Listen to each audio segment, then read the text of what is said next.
Welcome to the session, just to make sure that everyone knows that they're in the right room. This is the panel on safeguards and mechanisms. I'm your facilitator for this session, and my name is Peg Strankman. I run a small consulting company in Western Canada, and my background is Canadian agriculture, and particularly cattle and grasslands in Western Canada.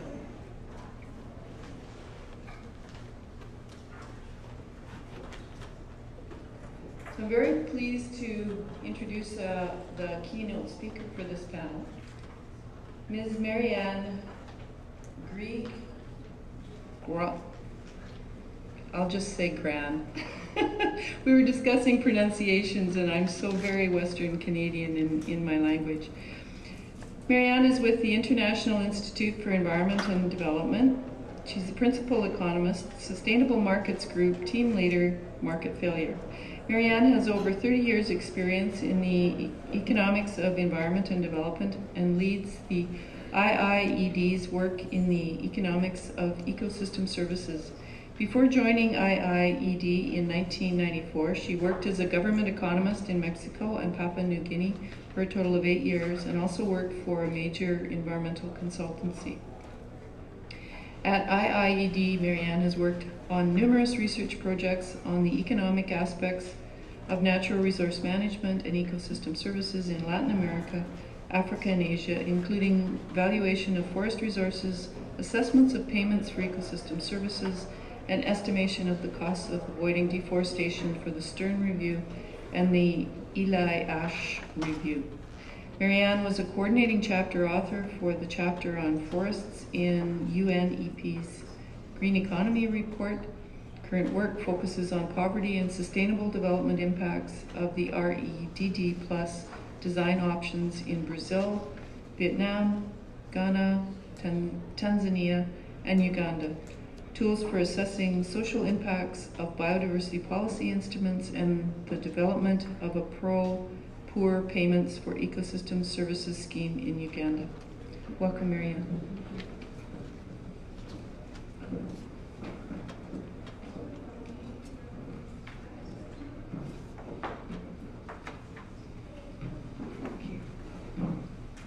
Okay, good morning, everybody. Just to do this. Sorry, I'm being really dumb here. Oh, okay. Sorry about that. Okay, so just a bit of background. We heard earlier on that the financial requirements for biodiversity conservation are considerable, and that biodiversity indicators are all going in the wrong direction. And so private sector involvement is going to be essential, both to provide new sources of finance, but also, perhaps more important, to tackle the drivers of biodiversity damage. So new financial mechanisms can generate funds and change behavior, but there's concern about their social impacts and the possible damage that they can do to local communities. So what exactly do we mean by innovative financial mechanisms? And I have a lot of difficulty with this. Firstly, they're not so new. Some of them have been around for at least 20 years. But it's useful to focus on the possibility of tapping into new sources of funds and developing new incentives for avoiding biodiversity unfriendly behaviour and practices and encouraging biodiversity friendly practice.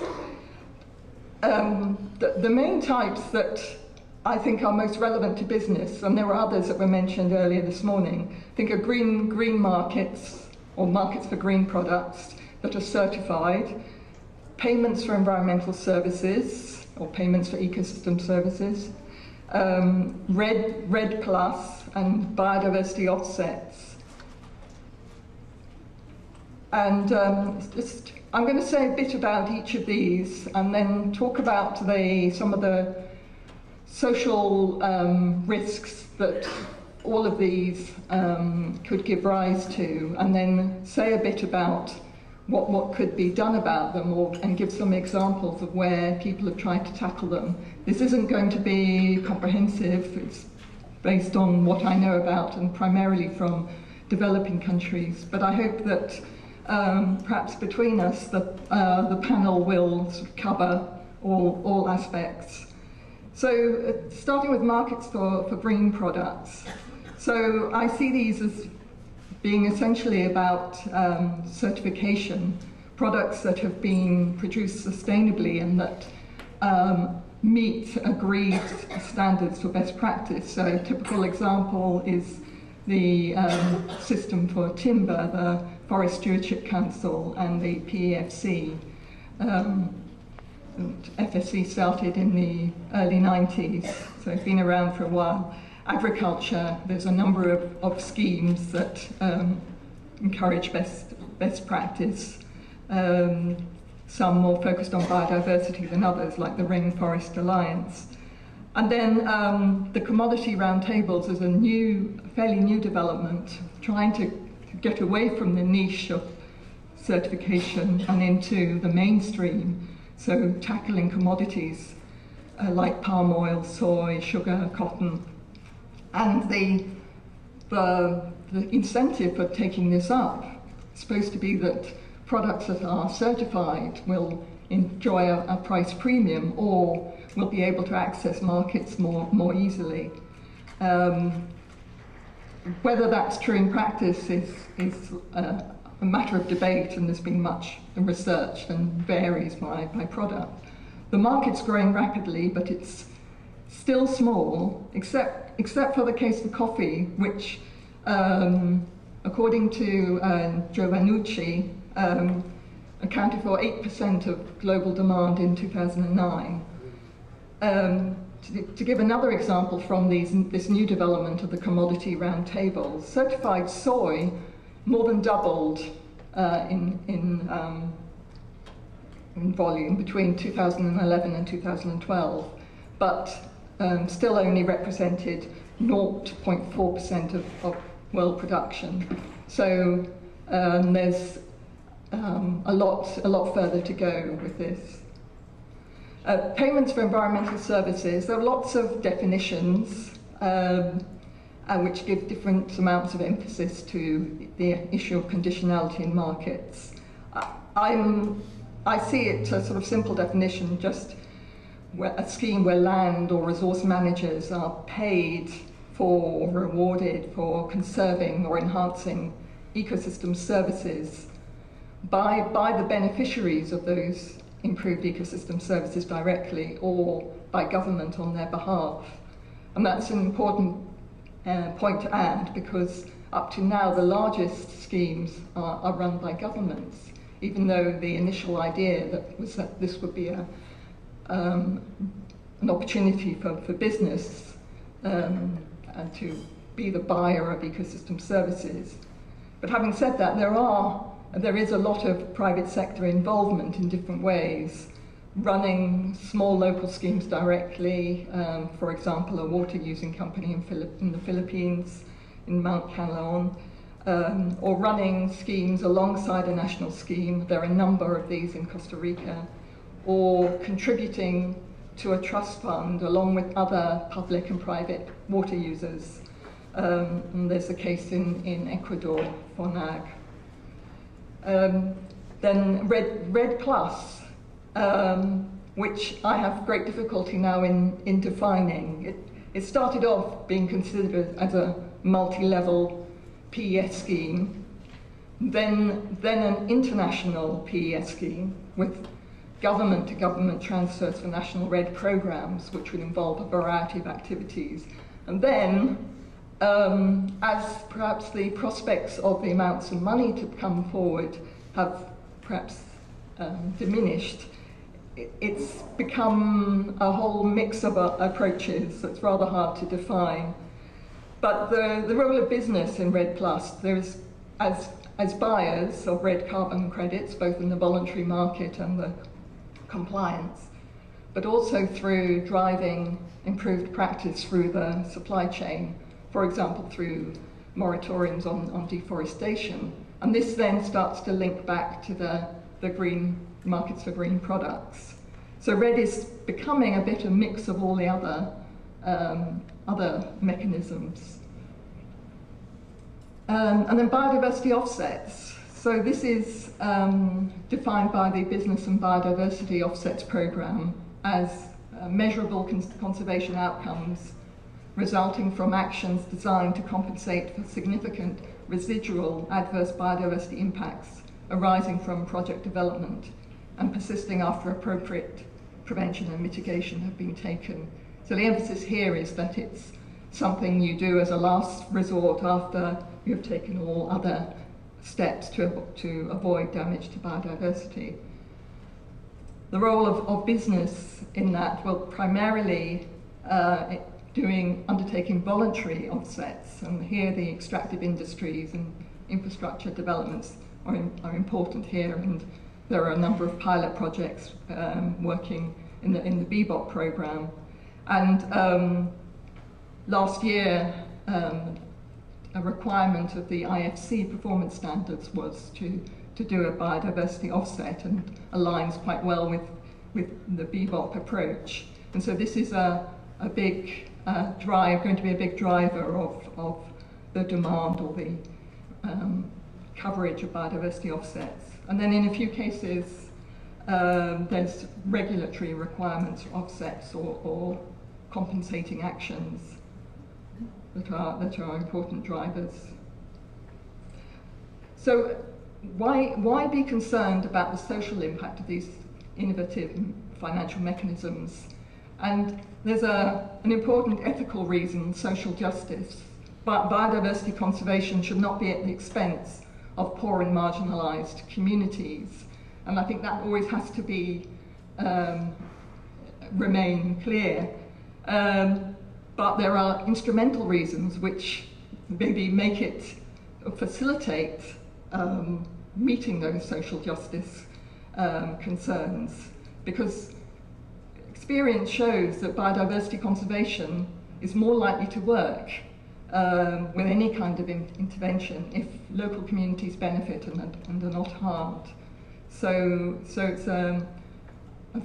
this gives a kind of an incentive to really think about social impact and build this into the design of innovative financial mechanisms.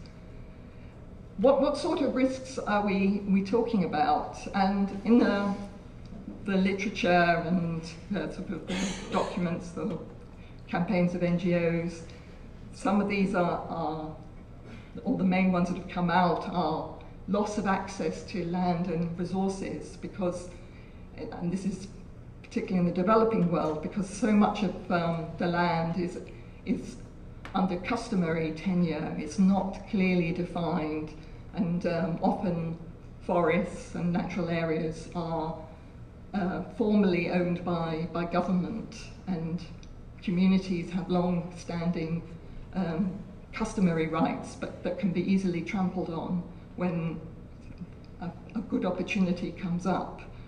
And this is linked very much to the next point, which is that these mechanisms could happen without any participation by local communities in their design or any consultation. And so this is something that needs to be safeguarded against. And then when the mechanisms are up and running, and this applies particularly to PES, the design rules and problems of lack of capacity and upfront finance may make it impossible for small communities, small farmers to participate and get a chance to provide ecosystem services, just because they can't, the rules aren't created for their reality. And then those that do participate then may find that it's on very unfavourable terms. It doesn't turn out to be a very fair deal. There are also could be wider effects on non-participants, for example, in raising food prices and affecting employment, because land is being taken out of production. So I want to just say a bit about some of these. There's a lot of access to land and resources. This is a serious risk. It applies not just to these innovative financial mechanisms, but to all kinds of commercial development. There's been a lot of publicity about land grabs for biofuels, for oil palm. It also applies to conventional conservation interventions. Protected areas in the past have some protected areas have displaced people from their land. In areas where property rights are weak, any kind of intervention, there is a risk of this.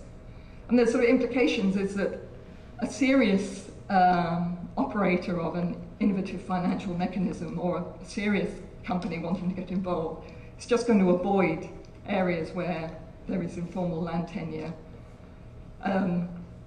because of reputation concerns, and also for practical reasons that if it's not clear who owns the right to the ecosystem services, then it's going to be very hard to demonstrate that these ecosystem services have been enhanced or protected.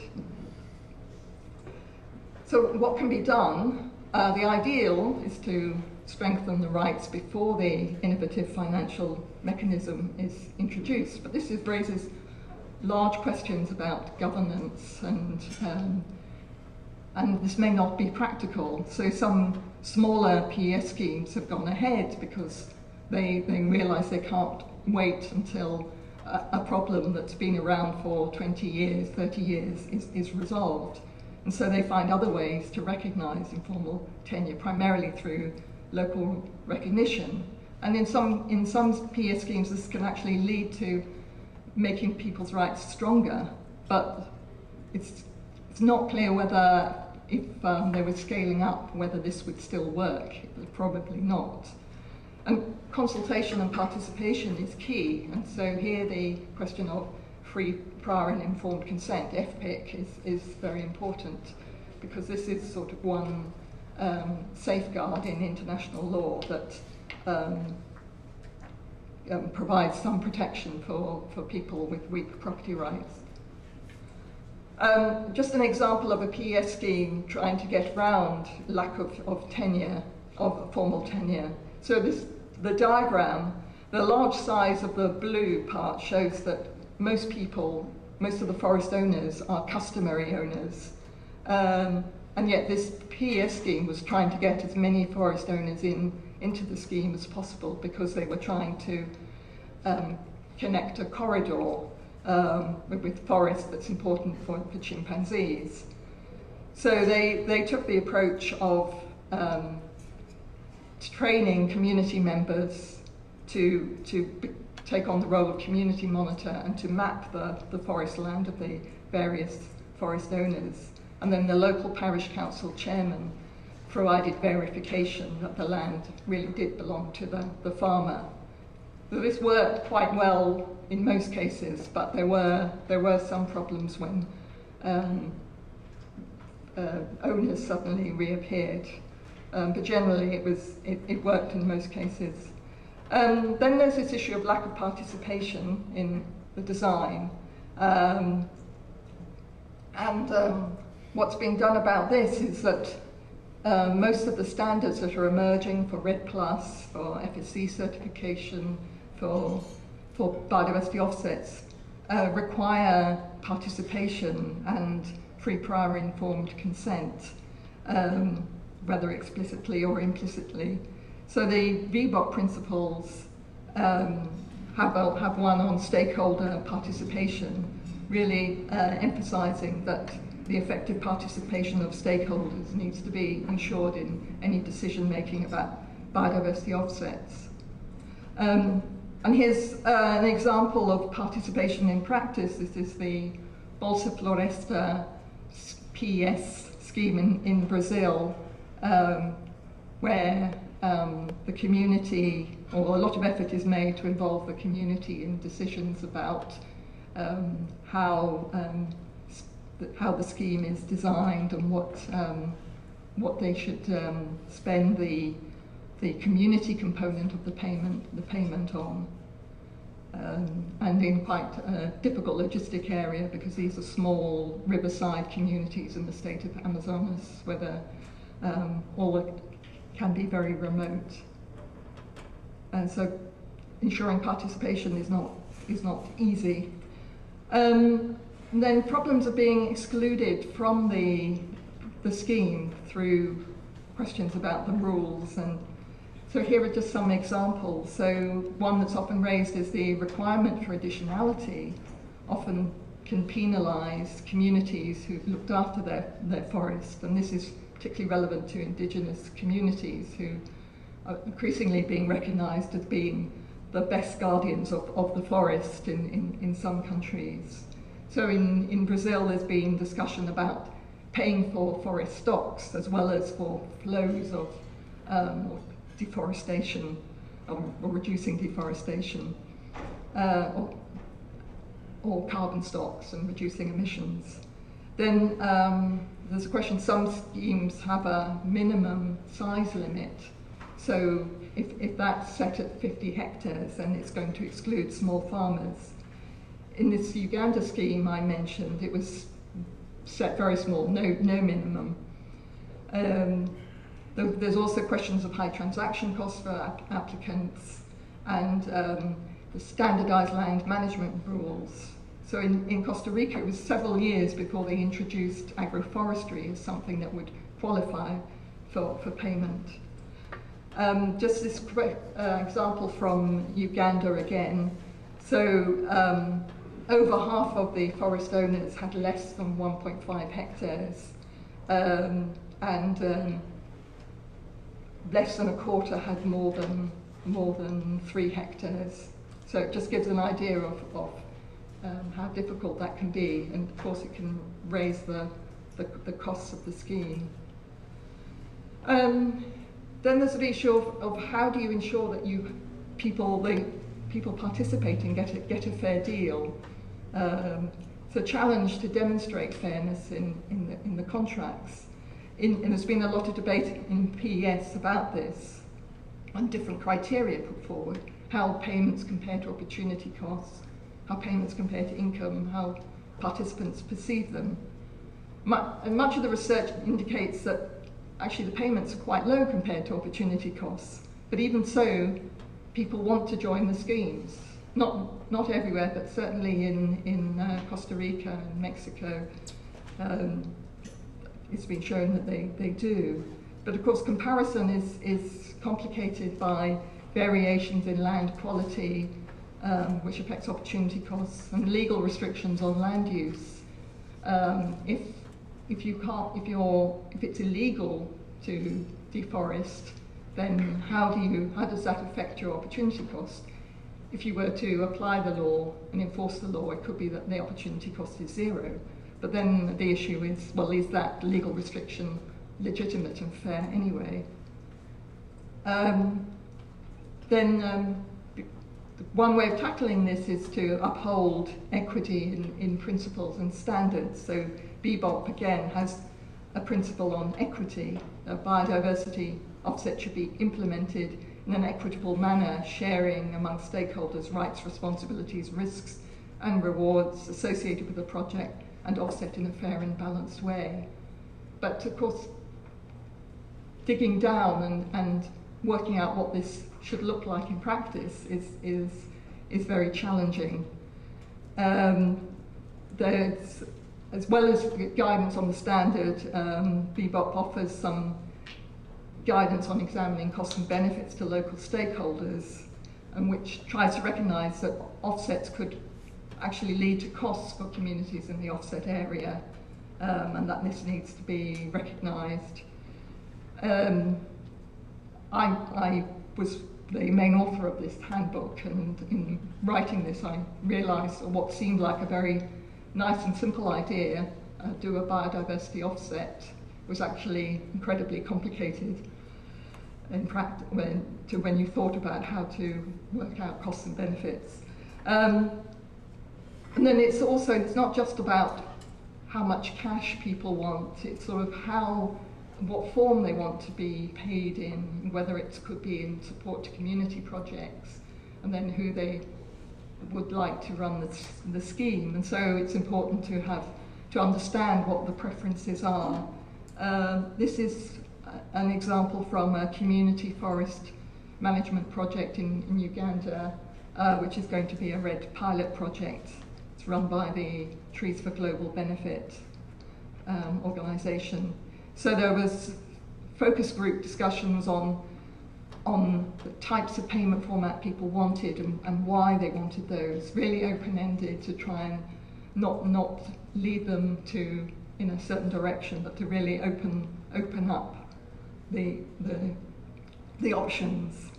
And then followed by a choice experiment where, having narrowed down what people were saying into different set of packages of options, then to examine which ones people preferred most when they had to trade off. And because if you discuss things, you want everything, but if you have to say, okay, if we choose this, then we can't have that.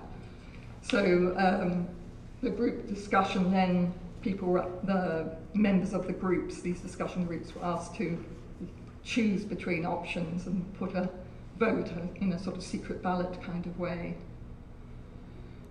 And so, just to conclude, I think the biggest challenge for innovative financial mechanisms is this question of land tenure, well, particularly in developing countries. So small schemes have been able to work around it, in most cases with positive effect, but I'm not sure that scaling up to large scale, this can really work. Prior consultation and participation in the design of these mechanisms is essential, and its safeguards need to be more than one-off. It's not just doing some consultation at the beginning. There has to be periodic review throughout the operation of the mechanism with monitoring and evaluation. And standards are an important safeguard but can raise issues of interpretation. And finally, we need to understand people's own perspectives on the fairness of these mechanisms, as well as using our own criteria. Thank you.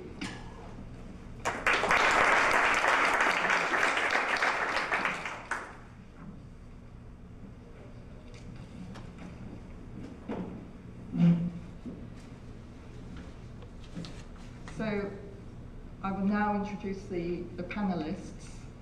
We will have the presentations from the panelists, and there will be a discussion directed at the panelists, and then the floor will be open for discussion. So our next speaker is Dr.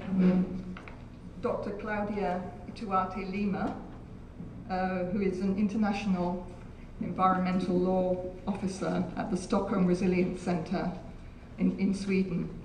So Claudia is an international environmental law officer and research project leader at the Resilience and Development Programme at the Stockholm Resilience Centre, where she works in law and policy for socio-ecological resilience. She is an international public lawyer with theoretical and applied experience in both multilateral and community-based environmental initiatives. Dr. Ituarte Lima holds a PhD from University College London, an MPhil from the University of Cambridge, and a law degree from the Universidad Iberoamericana. Among her distinctions is the Human Rights Award by the American University Washington College of Law. Her research addresses multi-level environmental governance and how the dynamics between local, national, and international legal systems affect equity and people's livelihoods.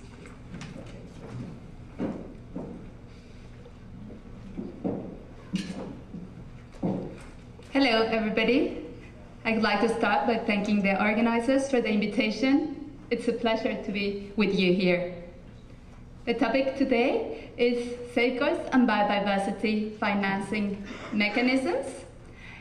This presentation is based on a discussion paper that me, together with other colleagues at Stockholm Resilience Centre, prepared for the last COP.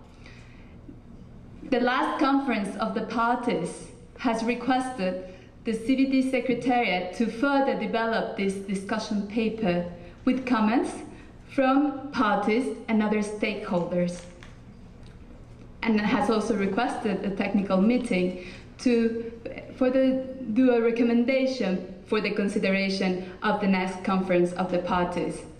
So hence, your comments are very much welcome.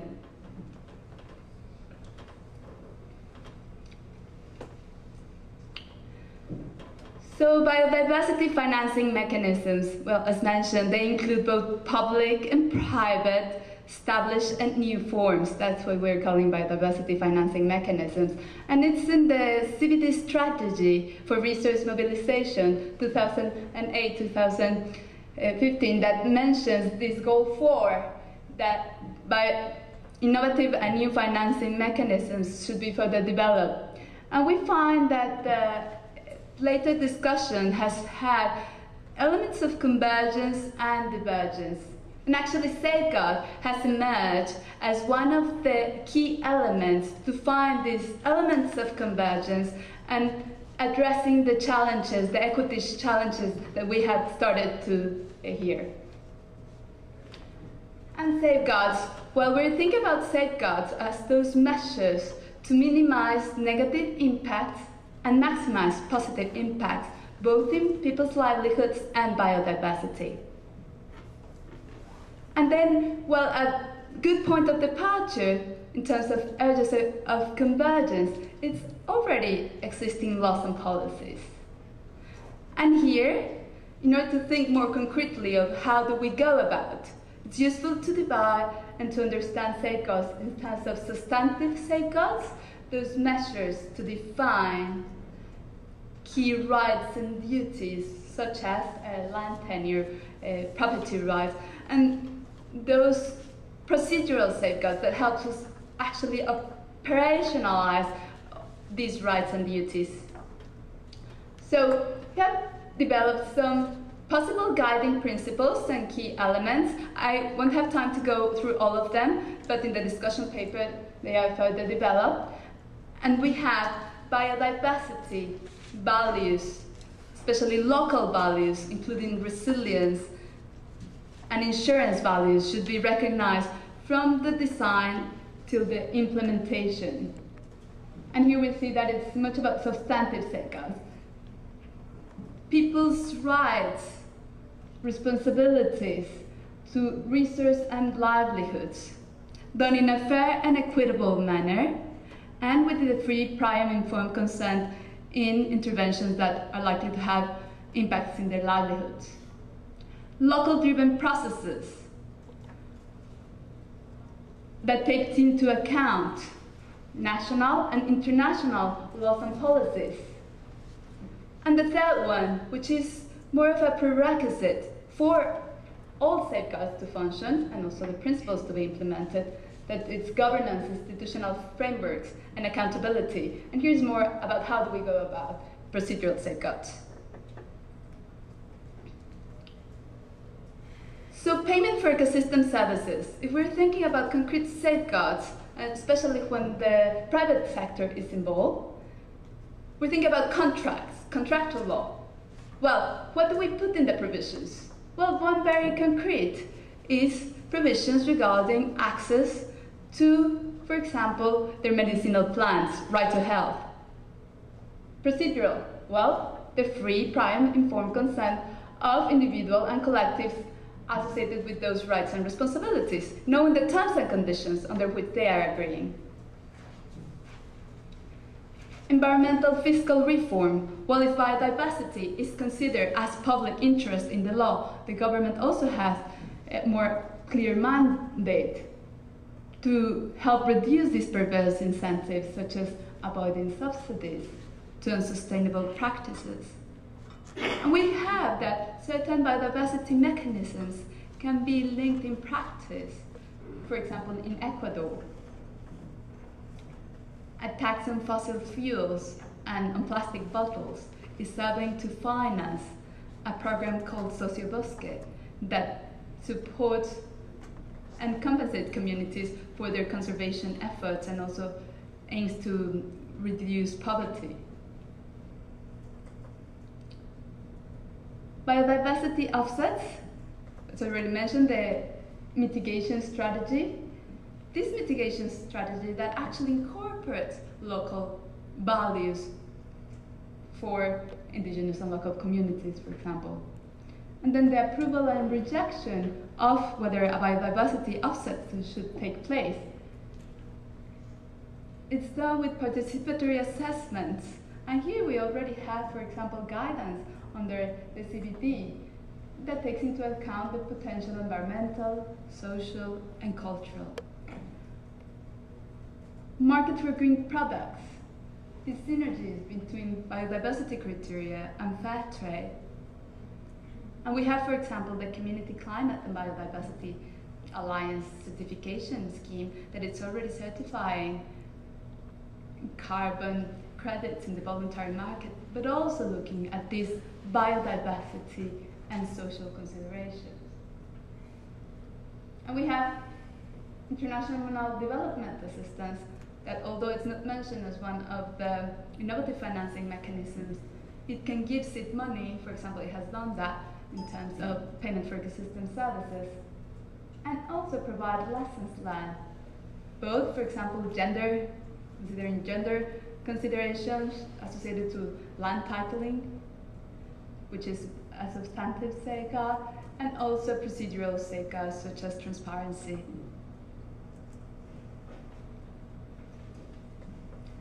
So, concluding remarks. We see that safeguards are very concrete measures that you need to take into account when designing and implementing biodiversity financing mechanism. But they can be very different depending the nature of the biodiversity financing mechanism that we're talking about. And it will respond to these risks and opportunities. But we have seen, such as in the example of Ecuador payment for ecosystem services financed by a fiscal reform, that they can be linked in practice. So actually, to be more effective and actually getting to the objectives we're looking at, this harmonization between distinct biodiversity financing mechanisms become key. And these guiding principles can actually be the underlying safeguards in all biodiversity financing mechanisms. And well, why do we need to get that institutionalized within the CBD? Well, there are already guiding principles, for example, within the World Bank. Well, the World Bank is only one of the many stakeholders which the strategy for resource mobilization is calling for to implement and take into account safeguards. And why there's already RED standards and safeguards? Well, RED is just one among other. Payment for ecosystem services is much wider than that. We have fiscal reform. So there are many other biodiversity financing mechanisms. So these are the reasons why we think that it is important that it is recognized within the CBD specifically. Thank you very much.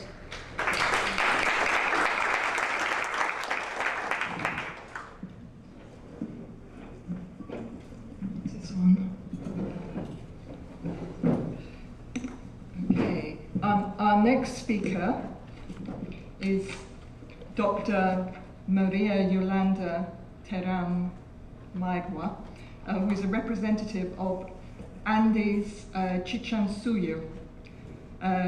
Dr. Yolanda Terán Maigua is from the Quechua Nation, Ecuador. She is the ex-regional coordinator for the Working Group on Indicators of Traditional Knowledge, part of the Access and Benefit Sharing Negotiation Group for Latin America, educational coordinator of the Andes Chichansuyo Indigenous Organization, Ecuador, and member of the Network of Indigenous Women on Biodiversity from Latin America and the Caribbean, and member of the Indigenous International Forum on Biodiversity, FIIB. So, Dr. Yolanda, please take the stage.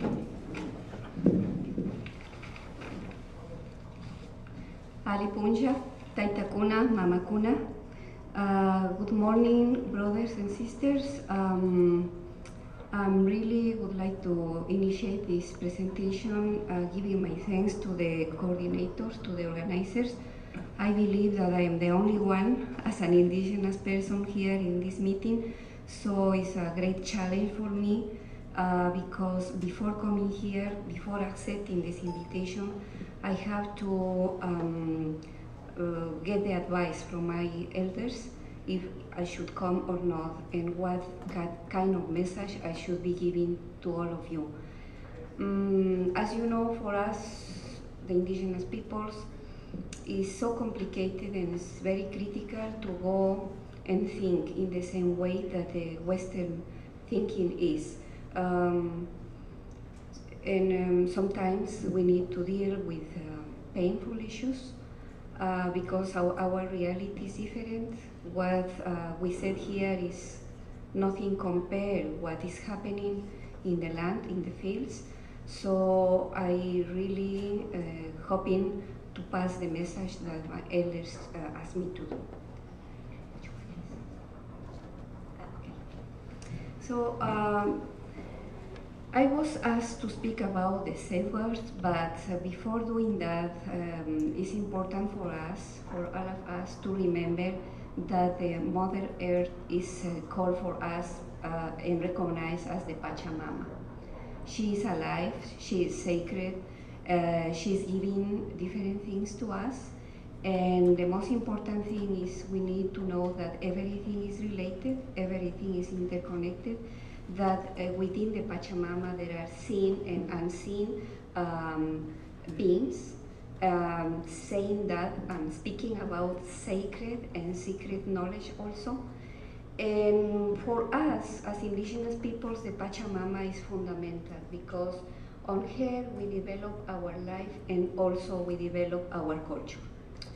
And so everything that is happening now, like the tsunamis and earthquakes and everything, is the message that the Pachamama is healing herself and she needs our help. The other concept for us to remember again and again, because sometimes it seems that we forget coming to these all international meetings, we don't, you saw our face, we see your faces, but we don't remember more that the indigenous peoples have a close link with the territories, with the land and the waters. And we claim all the time our ancestral ownership because we were the first inhabitants in these continents. Of course, we also have a holistic relationship between man, and then between the man and the Mother Earth. And when I'm saying the holistic relationship, I'm speaking about different norms, different customary ways of respecting the Mother Earth and having the life with the other man, with the other societies of the other communities. Also, I'm speaking about indigenous epistemologies. We say that we are the guardians of the Pachamama. The women has an important role in keeping and preserving the Pachamama. We have collective rights. We take care about the natural resources. We are speaking about traditional knowledge, self-determination, sovereignty, and we are asking for full and effective participation.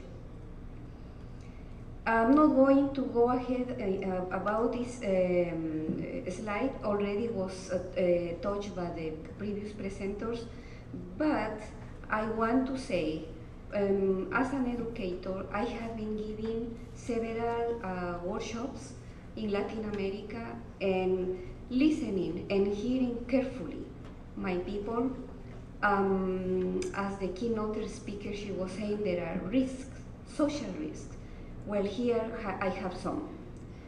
My people, women and men, of course, are saying that there is that all those financial mechanisms have social risks and challenges, and we don't have an evidence of success. You need to remember the people who are running business or any other kind of activity need to remember that indigenous peoples come from oral tradition. That is very important. And when we are speaking about contracts, we need really to act with goodwill. Why I'm saying that? There are a number of communities in the Amazonian region in my country, in Ecuador, who are participating in the Socio-Bosque project. What is happening? Here we are saying that it's important the consultation. Here we are saying it's important the prior and informed consent. That is not happening. When I'm saying the consultation is a real information to the community in a language that the people is going to understand, why it's about the development, why it's about that project, what are going to be the consequences before, during, and after the project.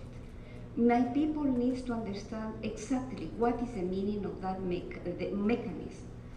How we are going to be happy, or we are going to be full of debts, or full of fear. What is going to happen? So we need to be really clear about the meaning of consultation. And after that, as indigenous peoples, we need our cultural time to go and share with the whole community, look, this is happening, this is going to be happening here in our community. What you are thinking about this? Do you give the consent or not? Or also we have the right to say no. What happened in the Amazonian is they were asked to sign the contract in a hurry because the minister was going to another meeting and the helicopter was waiting for her. So the people never had the chance to read those small letters of the contract, and now they have a great debt. Why? Because the community become ill, almost the whole community, and the elders have a dream that the medicine was in the same community, and they didn't know anything about the Socio-Bosque program, and the elders just pray in the morning and went to pick up the medicine. And that wasn't allowed because the contract was saying that they don't have the right for certain numbers of years to go inside that place and to use the medicine and to practice the spirituality. So it's a very, very controversial issue. So these mechanisms are causing division between the man and the woman in the communities, and causing insecurity, fear, and sadness. I already said we don't have the right anymore to use our sacred sites. There is a disrespect of the sacred sites. For example, I was in Hopi Nation 2 weeks ago.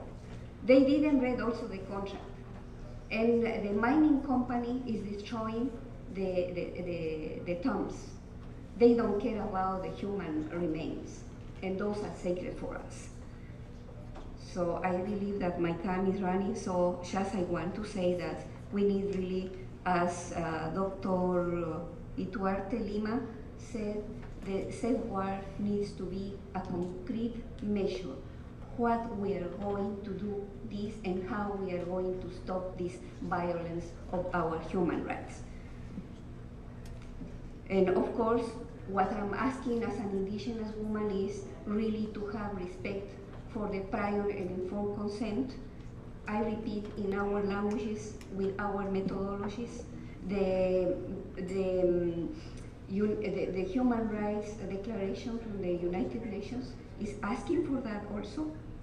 So we need to respect that. We need to use and to see the AHWECON voluntary guidance. We need to see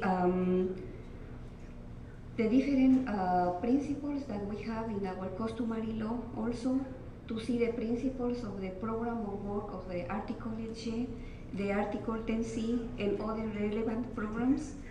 Also, it's important to respect the sovereignty of the indigenous peoples and the self-determination.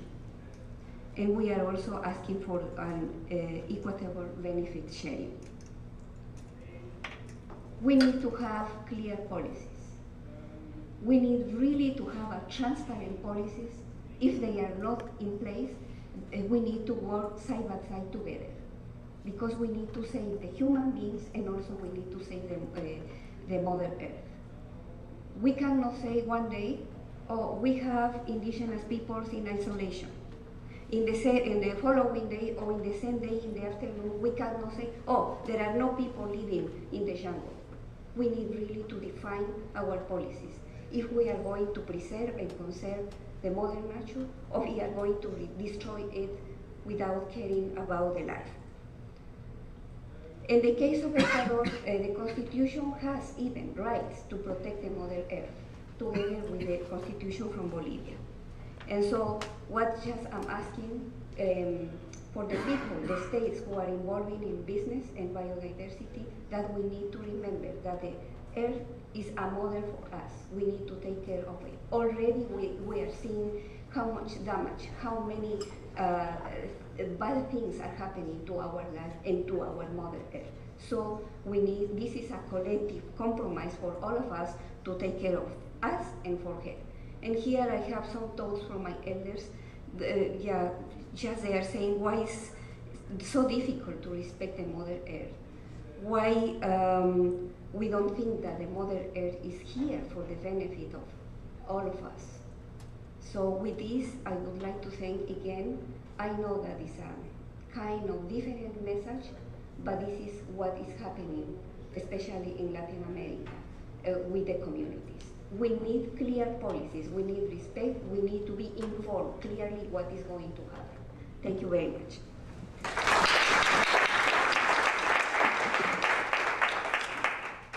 Thank you, Dr. Yolanda, for that very important reminder of how things work in practice. It often doesn't look like as nice as it looks on paper.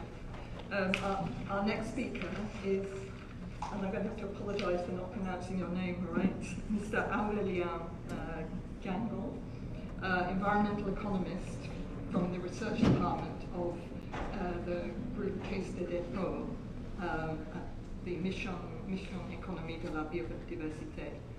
So Aurelien is an environmental economist within the research department of CDC, which is a first-tier subsidiary of the Caisse de dépôt group, which specializes in biodiversity offset project management.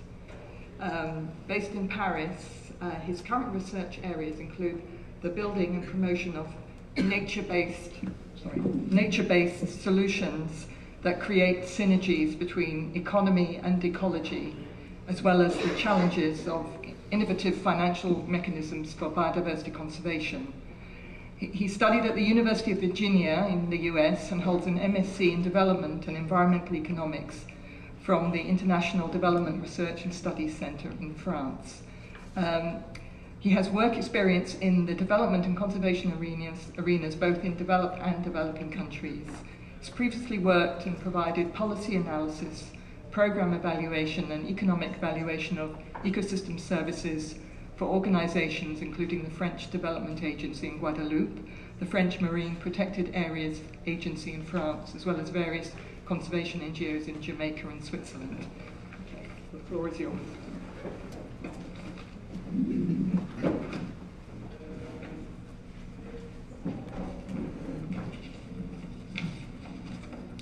Thank you. Good morning, everybody. My name is Aurelien Guingamp. I work for the Biodiversity Economics Research Department of CDC Biodiversity, which is a subsidiary of the Caisse de dépôt group specialized in biodiversity offset project management. A few words about the Caisse de dépôt group. Created in 1816, it is a long-term investor serving general interest and the economic development in France. With a net banking income of 8.2 billion euros, it is made up of a public institution and its subsidiary companies that carry out market activities but also follow the group's long-term social objective.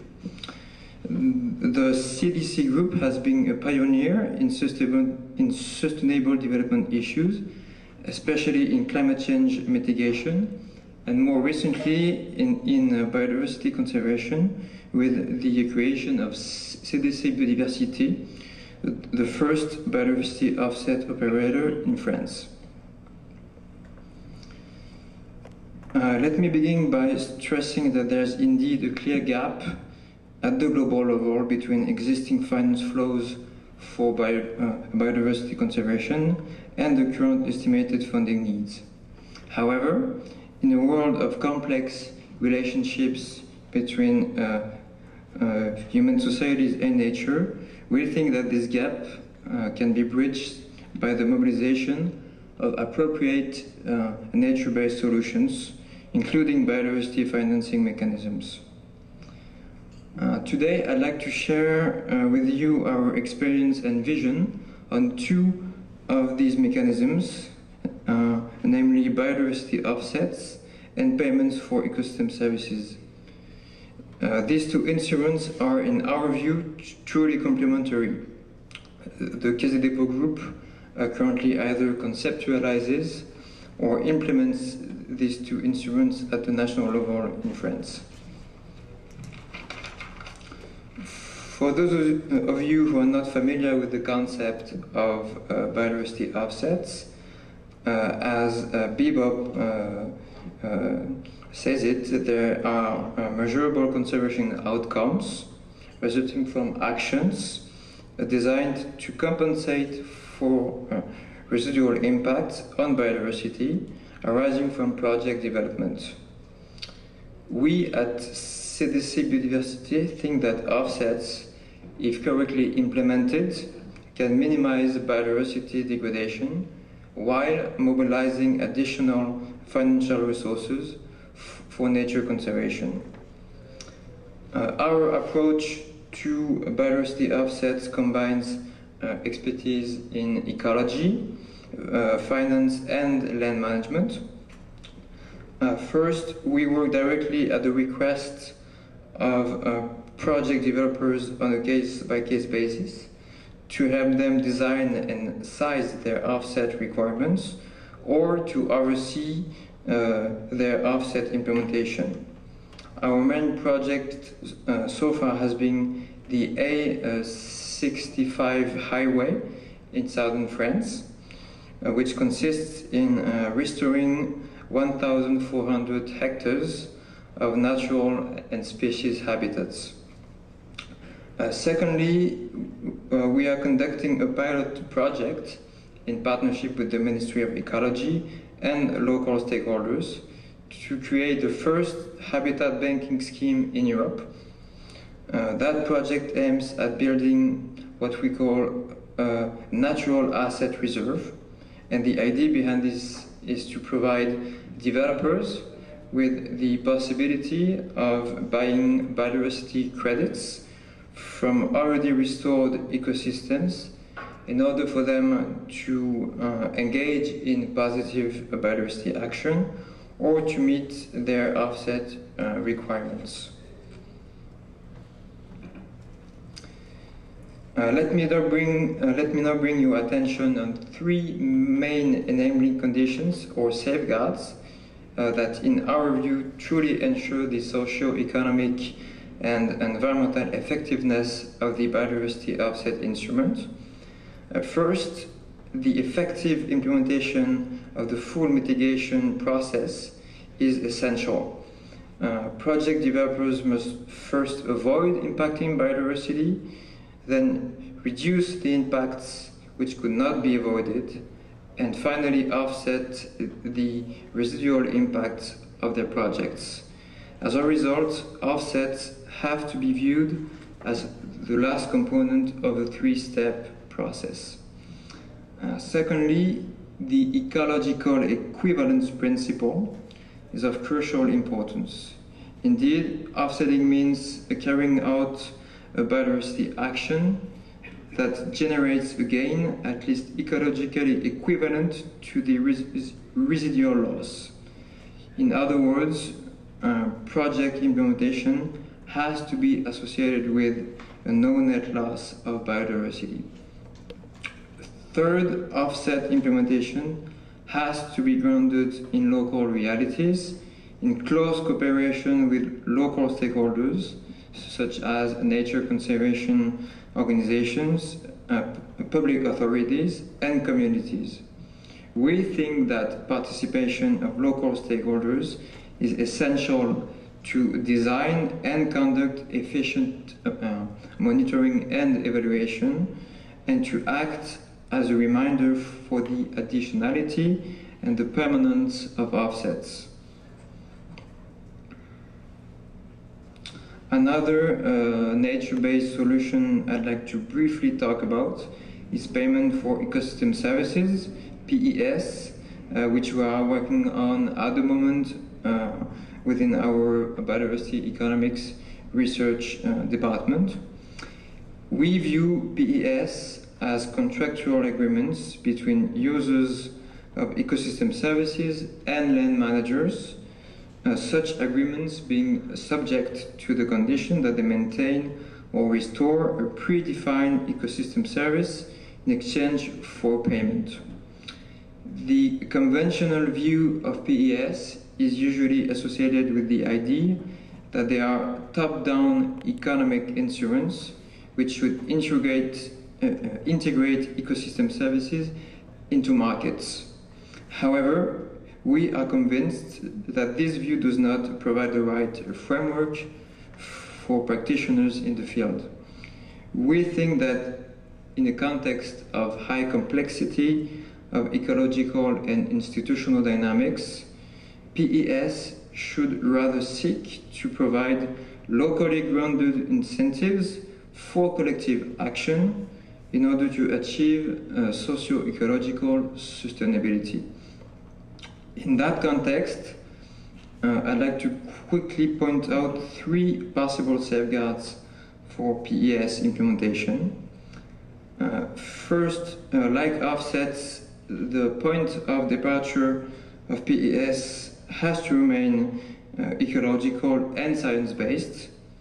It is essential for the environmental effectiveness and the economic efficiency of the scheme to clarify from the start the relationship between the type of land use, the provision of ecosystem services, and the impacts on the ecosystem as a whole. Secondly, we think that payments must not only compensate land managers for the loss of revenues, but also finance structural investments required for more sustainable land practices.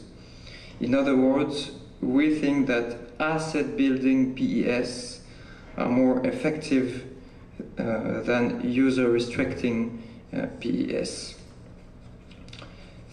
Third, like offsets, we argue that PES have to be grounded in local institutional contexts, taking into consideration existing public policies and engaging local stakeholders into the process to ensure social acceptability. As a conclusion, I'd like to highlight that the paradigm of environmental degradation and economic development doesn't have to continue.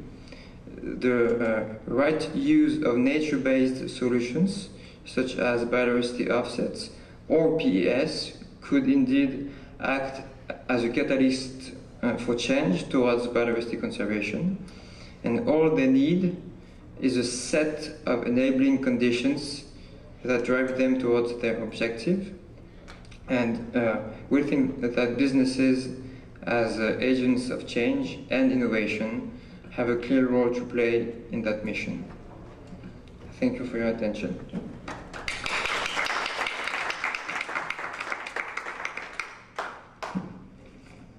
Thank you, Aurélien, and for providing a nice invitation to business to take this forward. Our next speaker is Mr. Joël Boudet. He is the Managing Director of Integrated Sustainability Services South Africa. Joël manages Integrated Sustainability Services, a consulting firm which is based in Johannesburg and which offers integrated sustainability advisory, reporting and applied research services for firms facing strategic challenges. Joël was also the president, co-founder of Synergies from 2006 to January 2013, an NGO which works on urban ecosystem challenges and develops biodiversity footprint standards. He is currently Synergies is Head of Research and Publications. From 2007 to 2010, Joël worked for CREED, Veolia Environnement, as a research engineer undertaking a PhD on integrating biodiversity into business strategies. At the same time, he worked as business and biodiversity advisor at ORE, a French environmental think tank, whose members include businesses, NGOs, as well as local authorities. Joël is an internationally recognized expert on natural capital accounting, valuation and reporting. Joël, the floor is yours. Hi everybody, very happy to be here. Thanks for David for the invitation. I'm not going to present myself again, thank you very much for that. I want to talk to you about a topic which is very dear to me, which is aggregated offsets. Basically, when you pull together resources to sell to the market different types of mitigation credits. So first part of my presentation is going to be about that. What are the principles behind aggregated offsets? What are a few examples? What are the key elements and key risks? Then I'm going to focus on South Africa, the South African approach, just to give you a little bit of perspective what's happening basically there. And if you think about it, that thinking is actually starting throughout the world, throughout Western Europe. In America, it's been there for a long time. If you go to Australia, the thinking is there already in a few states. And then I want to talk to you about the key risk area for me, which is what we call stacking payments for ecosystem services or offsets, when we try to pull together different types of credit on the same place. And there are some key issues I want to talk to you about today. What are aggregated offsets? Basically, this is a situation. You've got different developers, D1, D2, D3, D4, throughout a landscape, which have residual impacts on different types of habitats, mountains, grasslands, wetlands, and they're all looking for a solution for their residual impacts. They're all looking to offset their impact at the end of the day, and it's quite difficult because you would have potential sites for offset in different parts of the landscapes. What aggregated offset offer to them is basically one area which can secure different types of habitats or ecological benefits.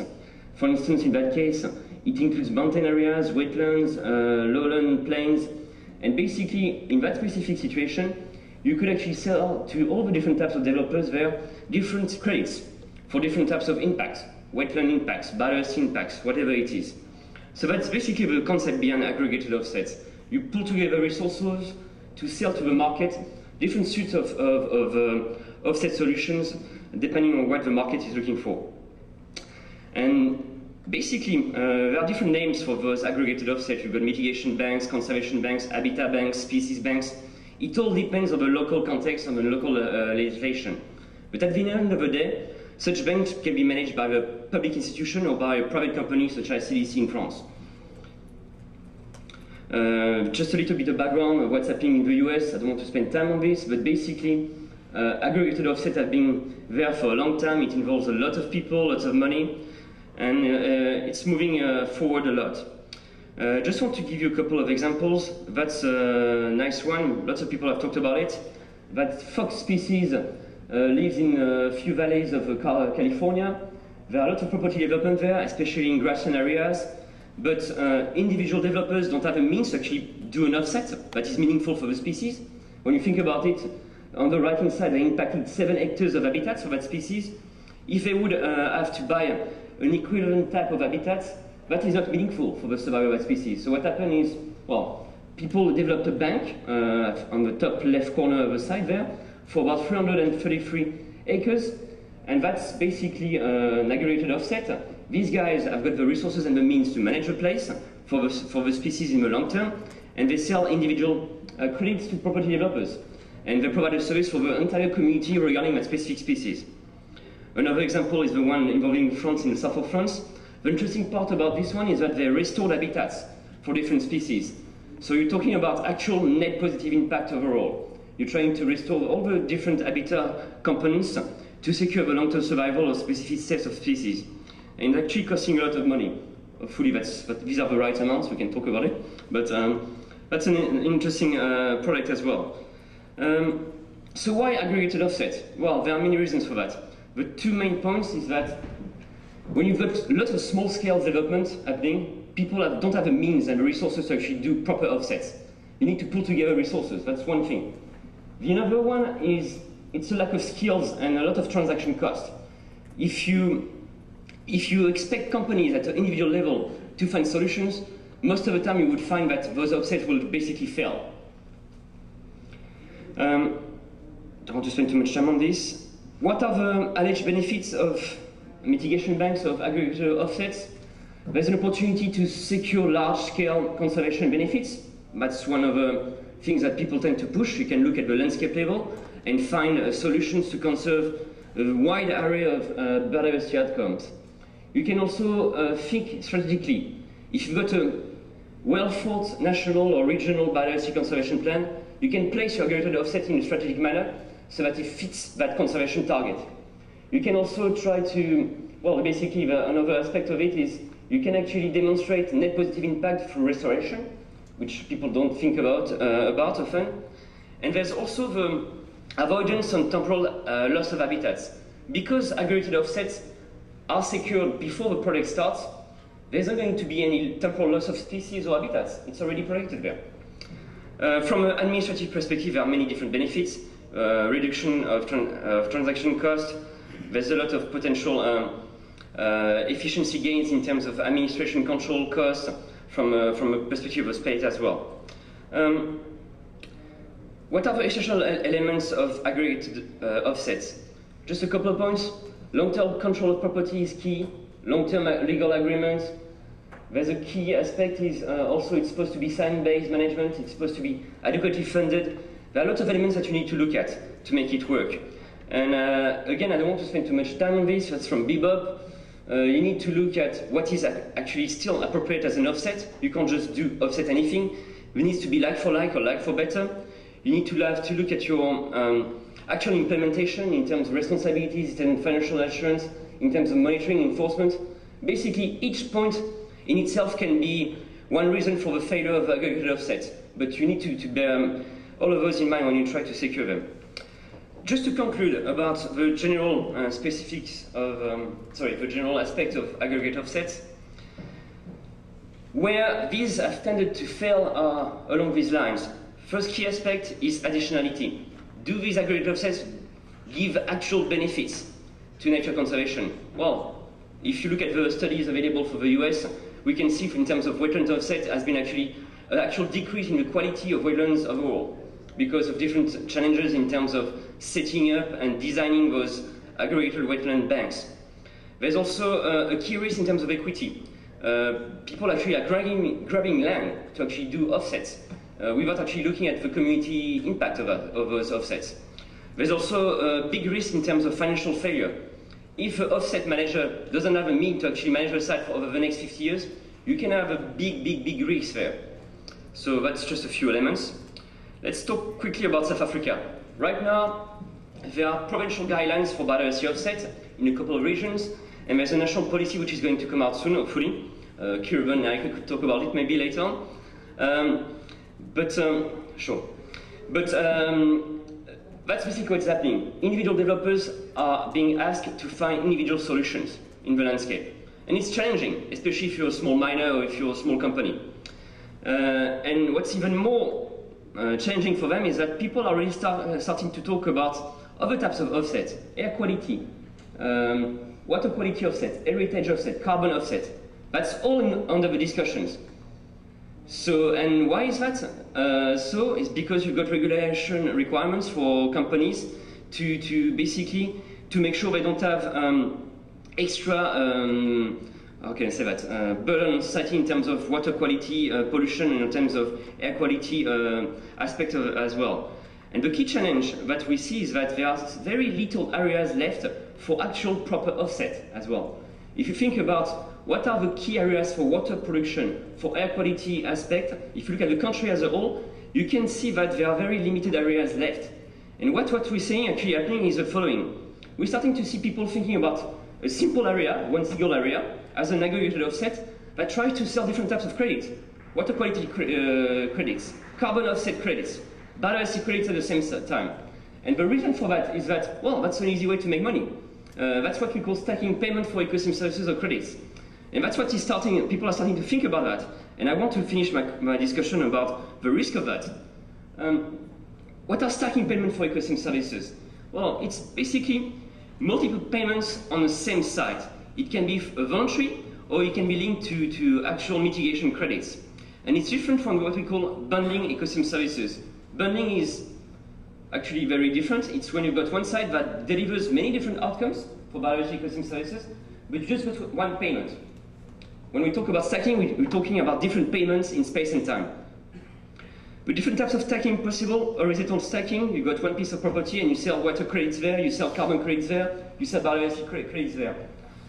Vertical stacking is on the same piece of property, you sell different types of credit at the same time on the same piece of land. And temporal stacking is when you sell different credits at different times for your products. Why is this a potential problem? Well, when you're talking about voluntary payments, I mean, anybody can do whatever he wants. I mean, if you want to pay voluntary for carbon credits, there's no issue. But as soon as you've got regulations coming in, as soon as you've got regulatory offsets, then you've got a key potential problem. Because offsets that are regulated allow polluters to actually pollute somewhere else. And if there is not proper accountability of the impact and the offset, you can find yourself in very difficult situation. I'm just going to mention quickly a couple of them. Because I don't have so much time, I'm just going to talk about incomplete coverage. Let's say you're a farmer and you use less nitrogen. In some region of the US, you can sell credits to another farmer who actually pollutes more than yourself. But if nobody checks, you can actually sell the same action to somebody who is looking for voluntary carbon offset at the same time. And that's doing one simple thing and getting paid twice for it. Another example is additionality. You've got different types of point source pollution for water and carbon, and because you design a wetland or a stream buffer, you can actually get paid to do the same thing twice. If you don't look at additionality, well, that's not an issue. I mean, you make money out of a specific wetland, and people would say, that's great. But if you look in more details into this, you might actually be able to do that same mitigation site with just one payment. And the extra payment is just basically a free riding aspect because you're not providing extra benefit to the community. And that can be a challenge, especially if you're looking at landscape scale benefits. So overall, just to conclude, when you've got different types of payments, whether it's voluntary or you've got specific mitigation credits, you can have different situations where you have different problems. And I think it's critical, especially in Africa or in developing countries, where people need to actually pull together resources for meaningful aggregate offsets, that we need to look at this. We need to have a proper accountability framework for actually tracing impact to offsets at the local, national, and global level. It's critical. Well, thanks a lot for your time.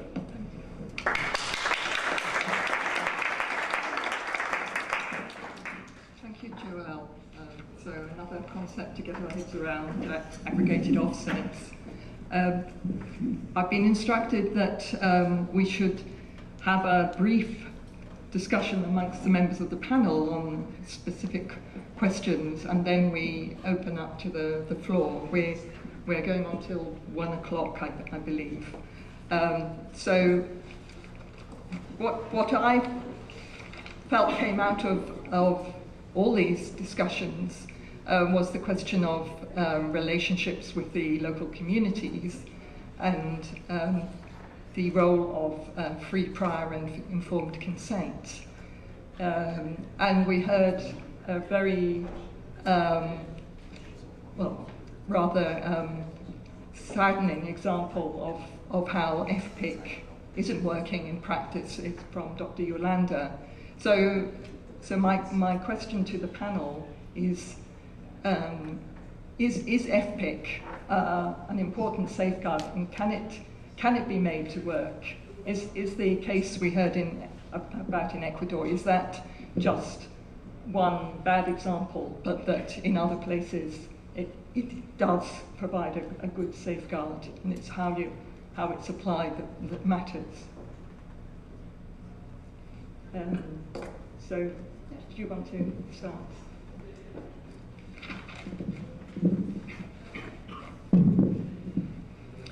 Thank you. I think the safeguard of free, prior informed consent. It is key, and as we have had, we can see that sometimes there's a gap between what the legislation says and how it is applied. Nonetheless, having it, I think it is important. And another safeguard can actually be articulated to it and can be useful is independent legal advice to communities. And why this? Well, because if it's one party designing the contract, drafting it, and the other one only signing, well, of course there's a risk of the principle of legal reciprocity not taking place. Even more if we're considering that they're coming from different legal and cultural backgrounds. And here, well, why not, as part of the project, that communities can get this expert legal advice and who they choose, who they trust. And that's quite basic if you're entering into a negotiation, but it's not happening. So that could be one. And I think one key aspect that it's happening over and over again, although in theory, in academic discussions, it seems to be quite ahead, is this no-touch approach. And actually what we need is active conservation. The community leaders are encouraged to do the practices they have been doing for so long, to actually support that stewardship instead of saying you don't touch. So you tackle the drivers, which in many countries is illegal logging. It's not the communities going and picking the plants for the medicinal plants. So I think it's a change of perspective that could be useful in this sense.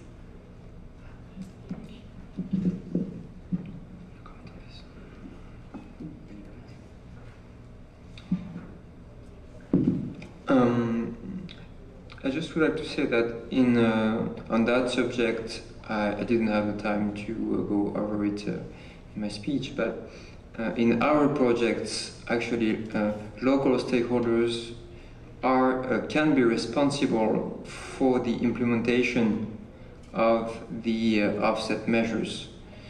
The design of offsets are usually the responsibility of the project developer, and then it is the state which is responsible for the validation of the offset. But after that, local stakeholders such as nature conservation organizations or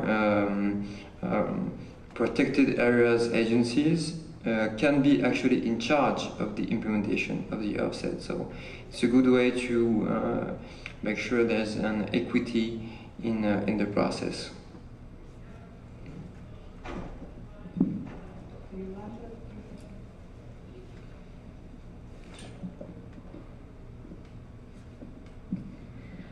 Thank you. Bringing back the example from Ecuador, yeah, should be fine, no, for the community to choose a legal advisor.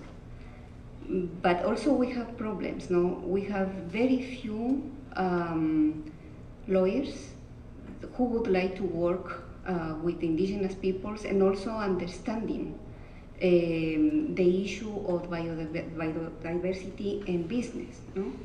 This is one thing.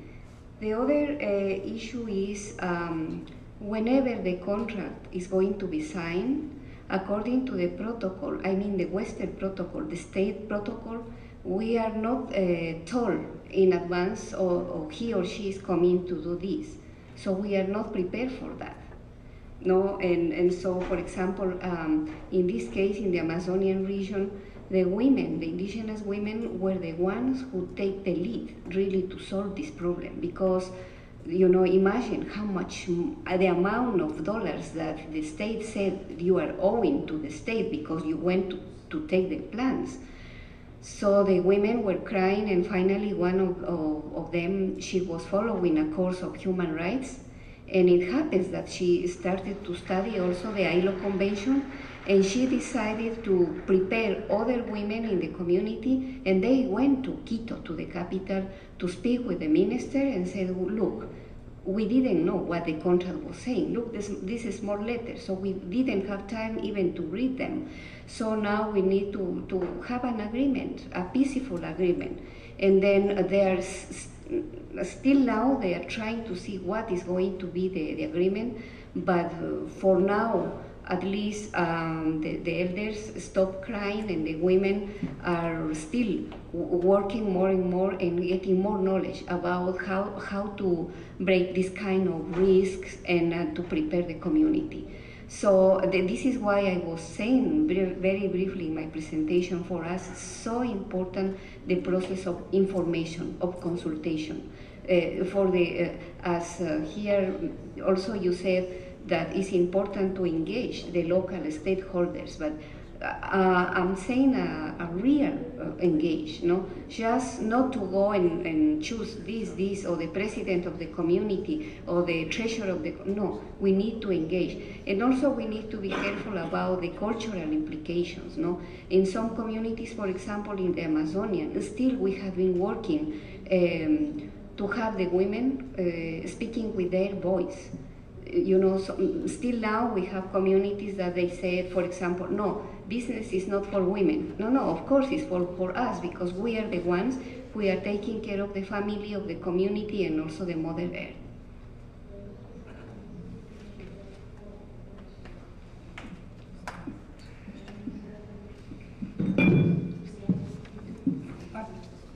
I'd like to raise a question that's perhaps a bit related to FPIC, and that is the question of having clear land rights or formal land title, because that's very important for selling ecosystem services or offsets.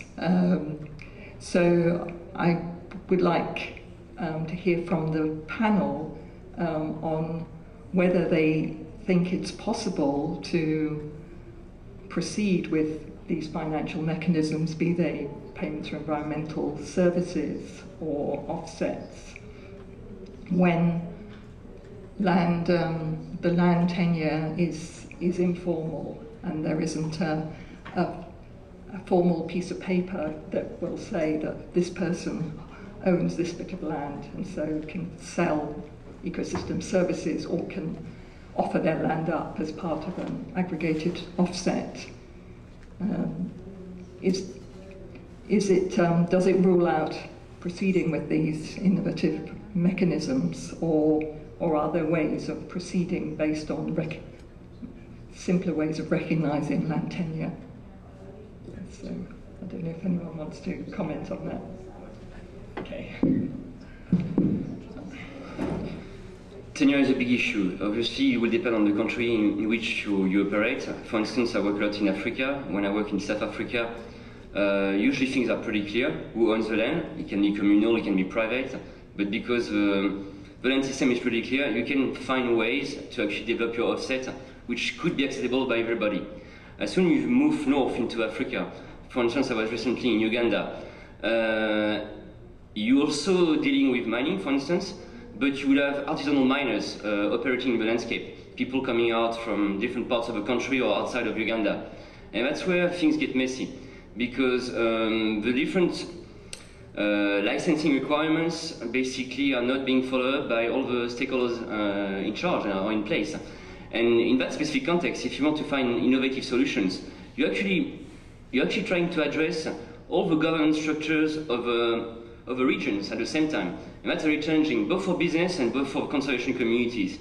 And I don't think there is an easy way out, but based on the experience that we had, there's only ways to actually engage with everybody and actually trying to put everybody around the same table so that we can find acceptable means. But it can't be easy and it will take a lot of time. That's a challenge.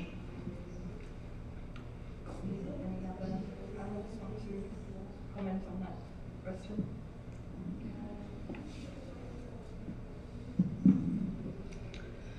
Well, I think it builds a lot in coming back to the question of talking with local people and engaging in relations with goodwill.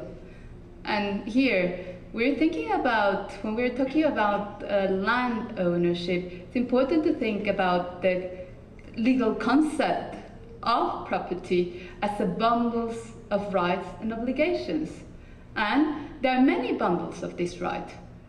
One is to transfer it, but a bundle of right is to use it. What we're talking about using, well, the land to access and collect plants or collect fruit. So I think the idea, a broader idea of what property is useful, and also considering that property rights can be recognized with a legal title, but there are also many legal systems that recognize possession as one of these bundles of rights.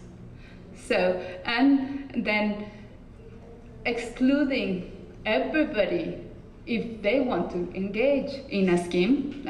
It comes to the question whether people really want to engage in the scheme or not. But if they want to engage with the scheme and respecting the right to say no, but the right to say yes, well, we need to think about these options. Many people talking to local leaders, they say, well, why did you engage with this payment for ecosystem services if it's not paying even your opportunity costs?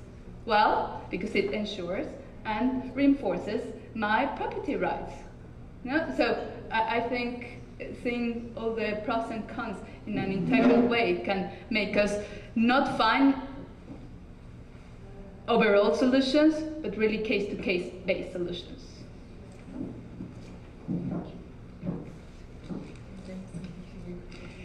We'd like to open the discussion up to the audience now and ask you to ask questions of the panel members.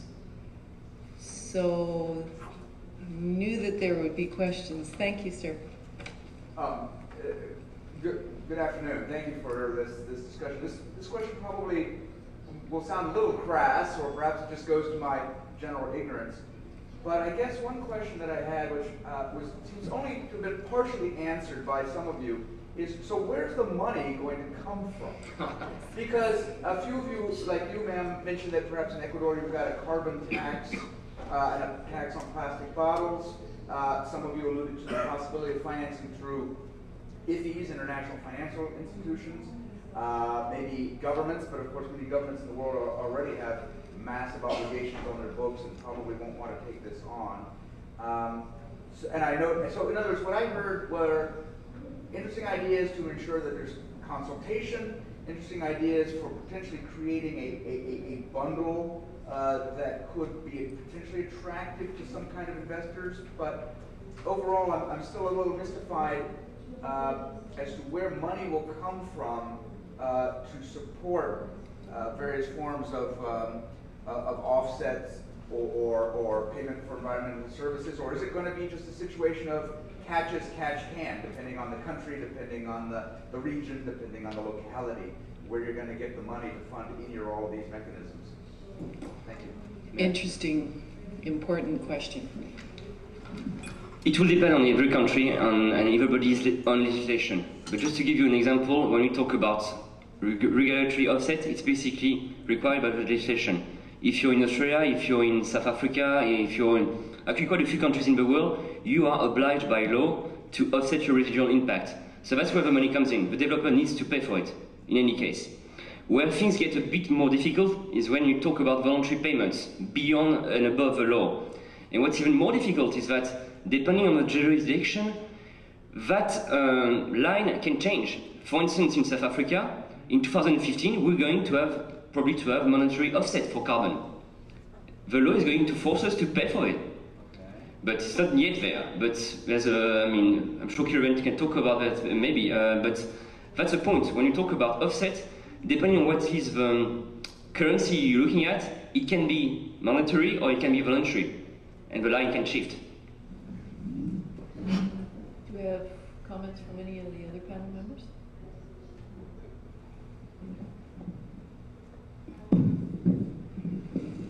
Joelle mentioned the regulatory requirements for offsets. There's also the issue of the IFC performance standard that strongly advocates offsets. So any company that is trying to get project finance from the IFC or from the Equator Principal banks is going to have a strong financial incentive to do an offset because it's so linked with getting the financing for the development project. May I ask more specifically about Ecuador, how that's working? Is it the central government that collects the revenue from these fees or taxes?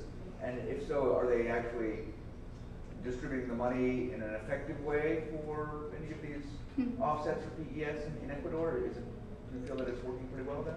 Let me ask Ms. Yolanda. I think we both mentioned it. I think it's more of an example. Countries may engage in fiscal reforms, environmental fiscal reforms that aim to tackle unsustainable practices. Then some countries, they need to make an assessment if that's the best or not in their particular case. Earmark some of these taxes in the sense of the money we get from, say, this new tax in plastic bottles, we will devote it specifically to these positive incentives. Okay. And that's also what the COP decision talks about, not only getting rid of these perverse incentives, but actually supporting them. And, well, if it's working or not, I think we really need to look at different levels. Perhaps it's working in the sense that they are getting money, and then also the population gets more satisfied in the sense that, okay, this money that we're paying in terms of these taxes is going to something that I'm convinced of, which is conservation. Then there are further problems when, okay, then there's this sociobosque which has money and it's paying, but then as Dr. Yolanda was saying, well, how does that actually get implemented in practice, whether this is actually really furthering these biodiversity and social objectives? We see that actually in practice there are these challenges, so we have to see the whole process and the challenges and possibilities that other countries may have in this. But Ecuador is not the only one. There are many environmental fiscal reforms that are earmarking it for environmental issues. I'd just like to ask the audience if there's someone here with expertise in the financial area that if you'd like to contribute an answer to the question. In the back, please. The financial area.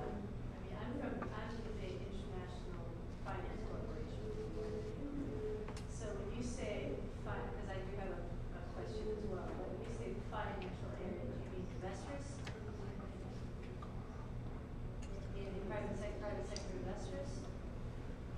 Was that a question? Oh, I'm sorry. I just wanted to encourage the audience to provide an answer to this gentleman's question on how to finance the things we were talking about. So if you have some comments on that, we'd be happy to hear. Perhaps just to clarify, when we're talking about biodiversity financing mechanism, and I think that's sometimes a bit of confusion, it's those mechanisms that we can use, either public or private, to actually finance the objectives we're looking at. Biodiversity, in this case biodiversity and livelihoods, since we're talking about safeguards. So it does not need to be the private sector. It's the strategy for resource mobilizations mentions many, including public, private financing development, such as the World Bank. So it's more open than sometimes how it is understood in the general talk. This gentleman here had a question, and then could we come back to your question? Mine is more of a comment. I think the concept of aggregate, offsets is quite a useful mechanism that needs to be explored more in detail. Because any mechanism or any tool is going to have its pros and cons. But I think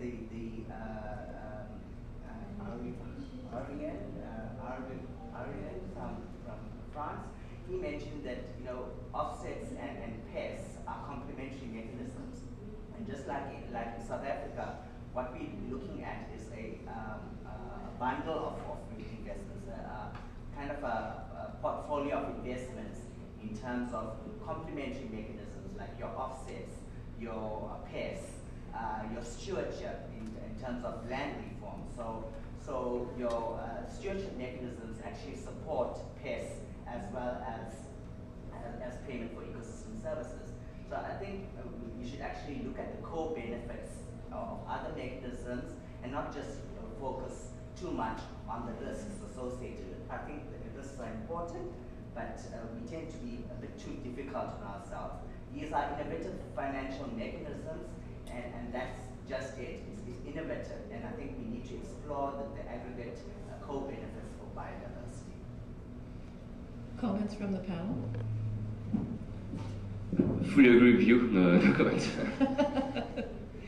The question from the back, please. Well, just trying to tease apart a number of different things that were raised by the panel. I mean, I think one thing that needs to be teased apart here is what does the public sector do versus what does the private sector do? And there was a mix of things coming from the panel. The public sector has the responsibility to develop the regulatory framework. The private sector has the responsibility to abide by that framework. Or when there is no framework, they'll be using their own standards, or to access finance if financial institutions have their own standards, like IFC, like many of the commercial banks that follow the Equator Principles. But so that's where the incentives are coming. That's where the money is going to come from the private sector following standards or trying to access finance, so they have to do extra things to get access to finance. But in response to some of the ideas put forward by the panel, one point of clarification is that the IFC does not have a requirement on biodiversity offsets. I think that's something that should be clarified. Our requirement is for businesses to follow mitigation hierarchy. And we hope that businesses pay more attention to avoiding impacts and to minimizing impacts. That's where we really like to focus our attention. If businesses decide they are in a position to pursue an offset, then there's requirements for how to do that. But there is no requirement to do a biodiversity offset. That's one clarification.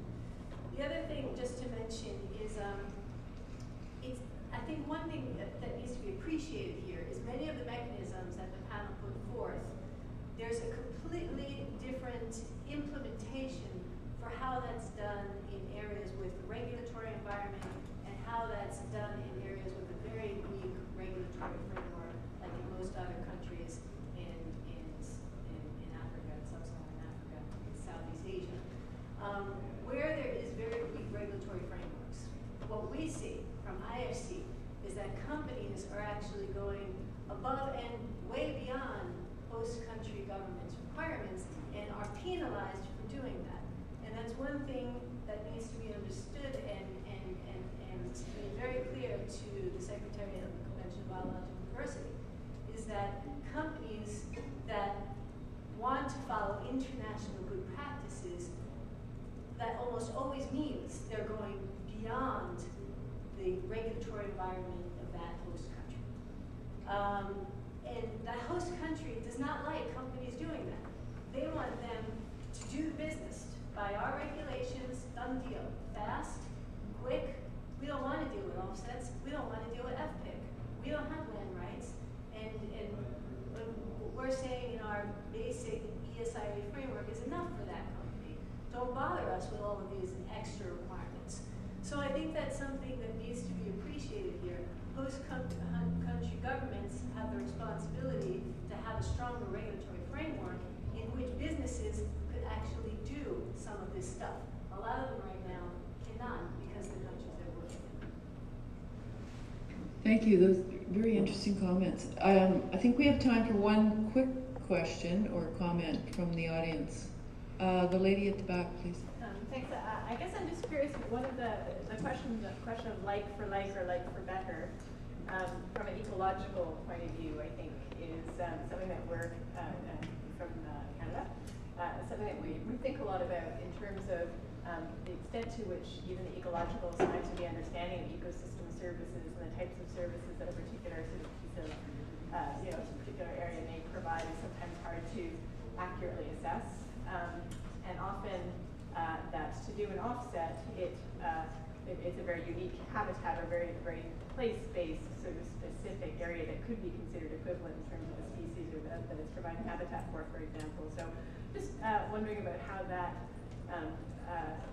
been applied, and when we think as well about the sort of aggregate services that clearly, in terms of say carbon sequestration from a monoculture forest versus a biodiverse forest is not sort of that does give that value added in terms of additional biodiversity ecosystem services. So I'm just wondering to what extent the sort of state of science on ecosystem services is an impediment to assessing the offset situation. I'm going to take gloves trying to answer that question because it's a very contentious one, a very good one I think.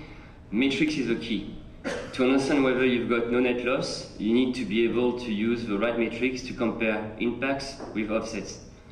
Unfortunately, in many countries, many regions, there is basically no knowledge about what biodiversity is out there anyway. So that's the first pitfall anyway. The second pitfall is when people use surrogate measures to actually account for everything. I'm going to say this, and my colleagues from South Africa won't be happy about it, but in South Africa we've got a map of different types of habitats, and people argue it's an ecosystem approach to mitigation, so we basically offset like for habitats. But if you take a pure ecological stand on this, you miss out a lot of issues. You miss out species level, you miss out genetic aspect, you miss out many issues, but it's a practical approach. There's no other way for South Africa to be able to deal with that. So that's what has been followed there. It's actually, I think, working quite well, and at the end of the day, what is being achieved is it's not so bad. But the point I'm trying to make is, everybody that tries to demonstrate no net loss or no net benefit can actually be successful or not, depending on the metrics that it uses. That's the key. And I don't want to mention any specific products, but it's very easy to fail on different indicators. And just one point I want to mention is the social aspect. When you look at the different offset ratios that different products may look at, it has nothing to do with science most of the time. It's much more has to do with negotiation with stakeholders. How much are we willing to buy in terms of property? Okay, there's a farm there, we're happy to spend $2 million buying that farm, and that's it. So it's 10 times bigger than the impact area, but why is it 10 times bigger? Just because the farm is available, that's it. So the science is not always used, and I don't think actually it's so bad. I think it's also quite good that we have lots of negotiation with stakeholders, because we can find meaningful solutions for everybody around the table as well. Hopefully it makes sense. Any other comments from the panel? Final comments, I guess I should say. Yes, I do think that, as Joël just said, that metrics are key to the problem. And in France, for now, the main metric is actually based on species habitats. And we need to go beyond that. We need to go towards the ecological equivalence in terms of ecosystem function first. We are beginning to do that on a few projects, but it is just a start for now.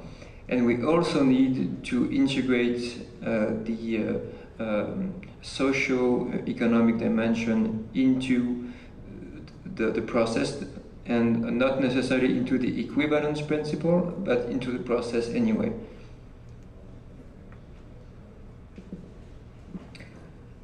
Thank you very much. I think we should close and make sure that we get to lunch on time.